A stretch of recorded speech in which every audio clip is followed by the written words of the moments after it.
always standing there with us, so please welcome her.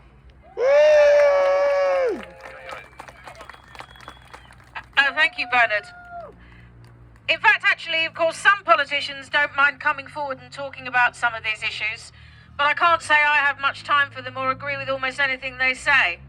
One of them is the current so-called Women Inequalities Minister, who served at City Hall as an Assembly member, and I regret to say that Kemi Badenoch does not believe in equalities in any size, shape or form. And if you heard her recent speech in the House of Commons, you'll know exactly what I mean. I've actually shared a lift with that woman and she is extremely unpleasant. She was very rude to the staff, which is something I cannot abide. And she does not believe in equality. She is an absolute elitist, that woman, and that's what she believes in. In fact, you can't even talk about domestic abuse and address the issue of women suffering domestic abuse without her raising the subject of men suffering from domestic abuse, which I'm not saying is not an issue, but I think if you look at the quantum, if you look at the size of the problem in terms of women, to always tip it back on its head and only talk about domestic abuse that men are suffering from is overlooking quite a large problem.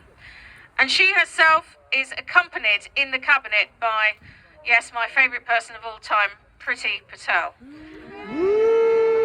What a terrible name for a woman, Priti. Pretty ugly, someone has just said at the front, and I'm afraid I do have to go along with that. She has some of the most unpleasant ideas almost on the planet. We need to think about why refugees are trying to cross the seas and come here. If anyone has looked at the temperatures in parts of Africa in recent years, nobody can live when the temperature is 50 degrees. And there has been a central belt where it has been that hot. In northern Nigeria, it has been absolutely boiling. People are leaving countries, not just because they're economic migrants, they are fleeing a climate catastrophe. Now, if we don't do anything about that, and I'm not going to really focus on that today, we can expect even larger numbers of people to be crossing the sea to come to places that are cooler. Although how long it will remain cool here in Europe, I don't know. You know, we are facing an absolute problem. We are going to see movement of people, animals dying.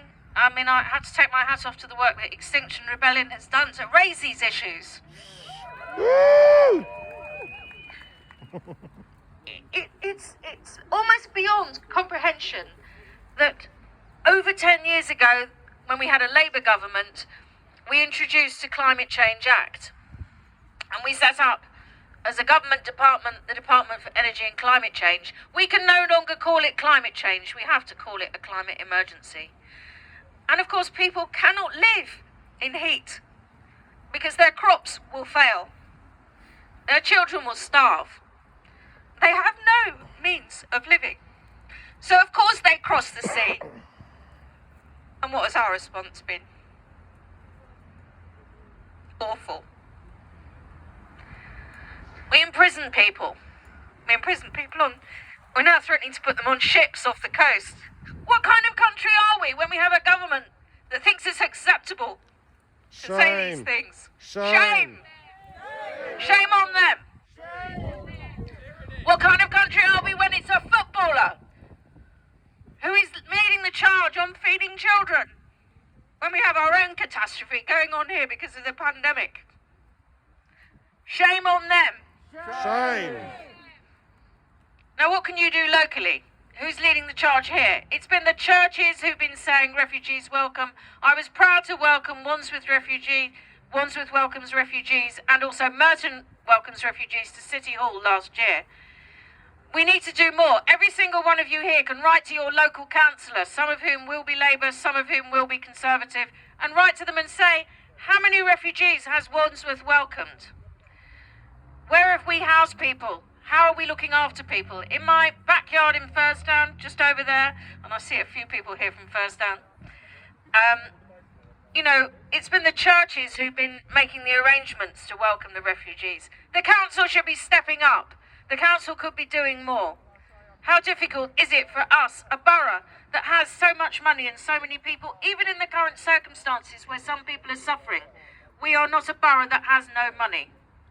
We can look after people. We can extend the hand of welcome. Write to your councillor. Write to me if you live in Firstown. Write to Judy, who's somewhere out there in the crowd. You should be writing to all of us. You should be forcing councillors. And it's certainly something that at City Hall that we have been doing our best. Almost immediately after I was elected was the Brexit election. The referendum went through, and that was when the Mayor launched London is Open. Wandsworth should be open, London remains open. We must welcome people from other parts of Europe, the rest of the world.